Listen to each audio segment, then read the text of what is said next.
ஆன்மீகம் ஆரம்பிக்கணும்னு நினைக்கிறீங்களா? ஆனால் எப்படின்னு தெரியலையா? நீங்கள் பெரிய பூஜை செய்யணும், 100 ஸ்லோகம் தெரிஞ்சிருக்கணும் அப்படின்னு யாரு சொன்னா?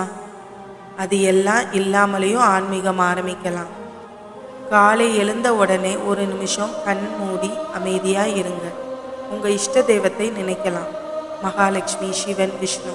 சின்னதாக ஒரு நன்றி சொல்லுங்க. ஒரு நாள் முழுக்க நீங்கள் பேசுகிற வார்த்தையை கவனிங்க.